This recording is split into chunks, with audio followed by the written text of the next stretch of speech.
Dolichotsefaliya bu tug'ma yoki orttirilgan bosh suyak deformatsiyasidir. Bunda boshning orqa o'lchami normaldan ancha uzun, keyiniga esa nisbatan tor bo'ladi. Ushbu holat embrion rivojlanishi yoki tug'ilgandan keyingi yotish holatiga bog'liq bo'lishi mumkin. Tibbiyotda bunday bosh shakli sefalik indeks yordamida baholanadi. Dolichotsefaliya holati sefalik indeks orqali aniqlanadi. Sefalik indeks boshning kengligi, boshning uzunligi. Normal qiymat 75-85. Dolichotsefaliyada bu indeks 75 dan past bo'ladi.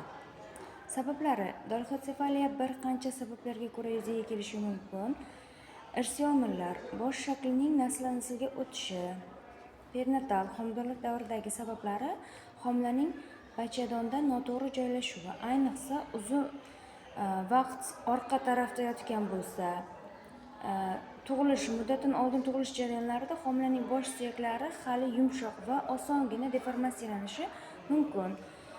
Postnatal omillar: tug'ilgandan keyin bolaning faqat bir holatda, ayniqsa orqaga yotgan holatda uzoq vaqt yotishi. Dolichotsefaliya quyidagi klinik belgilarga ega bo'lishi mumkin. Bosh suyak cho'zilgan va tor shaklda bo'ladi. Eshituv, ko'rish qobiliyati odatda saqlanadi, ammo ba'zida estetik nuqson mavjud bo'ladi. Og'ir holatlarda miya bosimi yoki neyrorivojlanish kechikishlar kuzatilishi mumkin. Og'ir holatlarda boshning holatiga bog'liq bo'lgan muskullar notekis rivojlanishi mumkin. Vizual tekshiruv: bola boshining shakli baholanadi. Antropometrik o'lchovlar: uzunlik va kenglik o'lchanib, sefalik indeks hisoblanadi. Ko'pchilik hollarda dolichotsefaliya faqat estetik muammo sifatida qaraladi, biroq ayrim hollarda quyidagi asoratlar bo'lishi mumkin. Neyropsixologik rivojlanishning sekinlashuvi, bosh miya bosimining o'zgarishi, eshitish yoki ko'rish funksiyalarida yengil buzilishlar, kam hollarda asimetrik yuz tuzilmalari.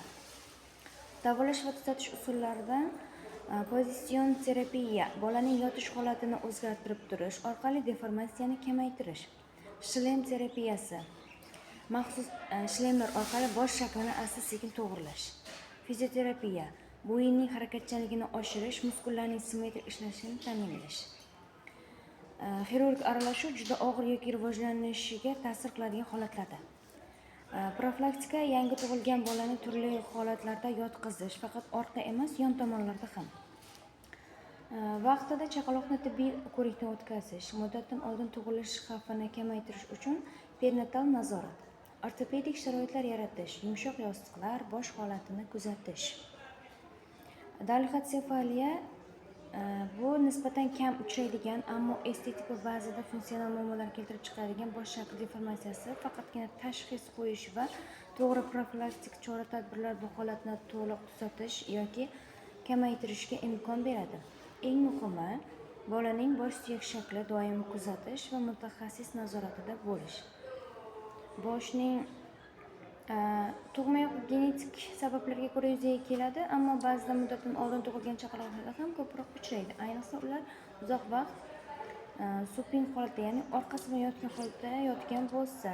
Agar bu estetik yoki yengil holat bo'lsa, odatda hech qanday davolash talab qilinmaydi. Yangi tug'ilganlarda pozitsion dolichotsefaliyada bosh shaklini tuzatish uchun maxsus yostiq yoki holat terapiyasi ishlatiladi. Jiddiy hollarda ba'zi ortopedik shlyam yoki jarrohlik choralar qo'llaniladi.